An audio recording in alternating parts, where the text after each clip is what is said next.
Hi Pisces! This is Pisces Hub. Welcome to my channel. So for today's video, gagawa tayo ng daily reading for Pisces para sa araw na ito. Okay, this is a timeless po. So kahit anong araw, buwan, taon mo to napanood, basta tugma, take mo lang. Okay, so alamin natin kung ano yung mga gabay, advices ng ating tarot card for Pisces sa araw na napanood mo ito. Okay, so reminder lang po nito ay general reading Pisces. So, pwede pong mag-resonate sa'yo, pwede pong hindi. Pag hindi po tugma, again, wag pong ipilit, okay? And this is a timeless reading. So, kahit anong araw, buwan, taon mo to napanood.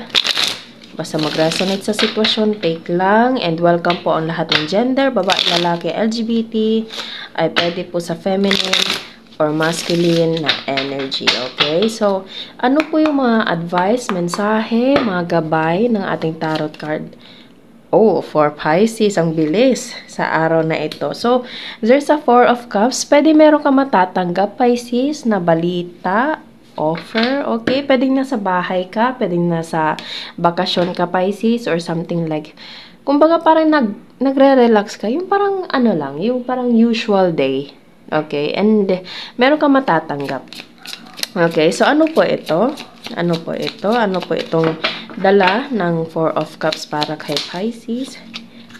Oh, wow! There's a travel, Pisces. Merong travel na mangyayari.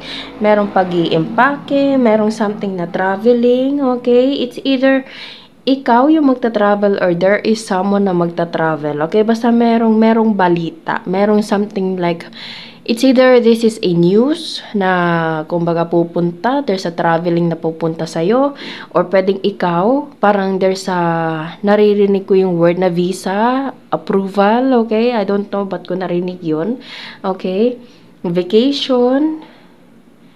Okay, that's nice. So, pwedeng ikaw yung magta-travel, Pisces, or pwedeng there is someone na magta-travel towards you. Basta merong galaw, merong paglalakbay. Okay? Kasi, Three of Wands, nakikita nyo, para siyang nag-e-empake, parang hinihintay, ayan no, nakikita nyo yan, Pisces, yung kalendaryo niya, Pisces, nag-e-X dito. So, hinihintay mo to. So, matatanggap mo itong balita na ito na, kumbaga, your visa is approved, kung ano man yung documents na pinasa mo, aprobado na siya, Pisces, and you will prepare for your travel, Pisces, ano, and that's, ang ganda, okay, so, congratulations kung ano man ito, Pisces, ano, or you're dealing with someone na pwedeng ganito yung traveling na mangyayari towards you, okay, so, wow, ano pa po? Pwedeng ito merong connection sa the lovers. Obviously, love. Okay? So, pwedeng merong someone na magta-travel together with you, Pisces. Okay? Or towards you. Pwedeng ito merong connection sa love. Okay?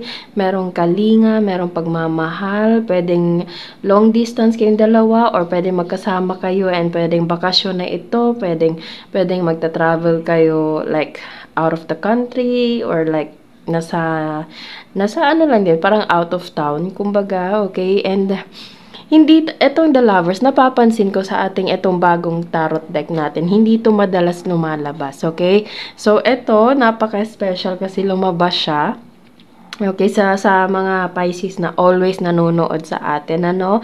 Kung napapansin niyo, hindi ito madalas lumalabas. And etong Four of Cups, parang ilang araw na din to na always nagfi-flip. Okay, so it's either ikaw yung makakatanggap or ikaw yung magbibigay. Basta meron tayo ditong parang traveling or something like movement, planado, okay? And meron connection sa The Lovers. Love, okay? So, it's either this is a relationship or you're dealing with someone, pwede family member mo, pwede din po yun.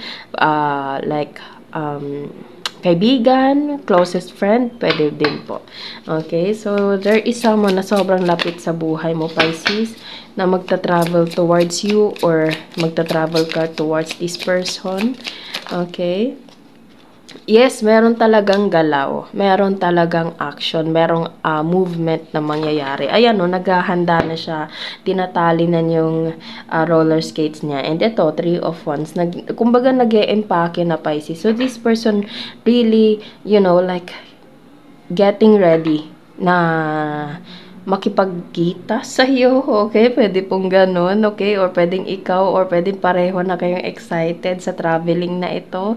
Okay, ang ganda. Napaka-exciting kung ano man ito, ano? Basta merong connection sa lovers, the lovers card.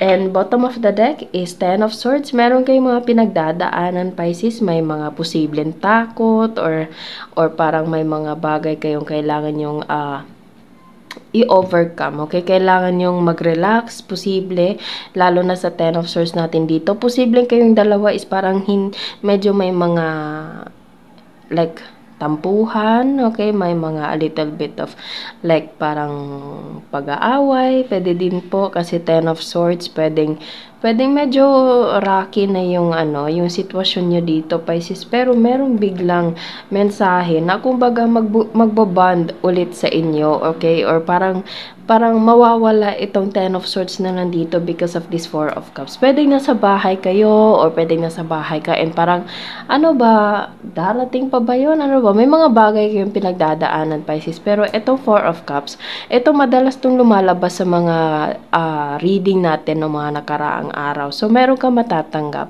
na balita. It's either coming from this person or together with this person, Pisces. And itong movement na ito, itong pagta-travel na ito, it will like, yung relationship nyo sa taong to, Pisces, it will become stronger.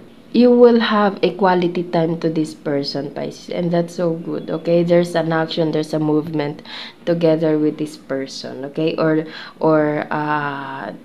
coming from this person towards you, Pisces, okay? So, kuha tayo ng mga initials, random words, kung sino or ano po yung mga konektado for Pisces sa araw na ito. Mga initials, random words na posibleng konektado for Pisces sa The Lovers and sa balita na ito. Okay? Merong dimples. It's either this person na you're dealing is merong dimples and there's a letter P. Okay. Ano pa po? 4.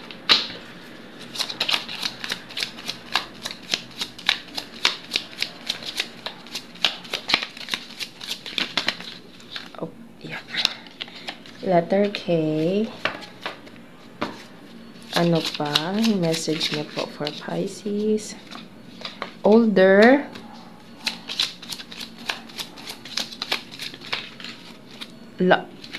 Pisces. Love. Pwedeng karelasyon mo to. Okay? And letter, number 8. There's a 48. Or pwedeng merong connection sa 4 or 8. Okay. So, sige pa. Kuha pa tayo ng isa. Isa pa po. Oh, okay. So, meron tayo dito ang dalawa. E and Moonlight. Okay. So, yun po ang ating reading for Pisces para sa araw na ito. Naway nagustuhan niyo po.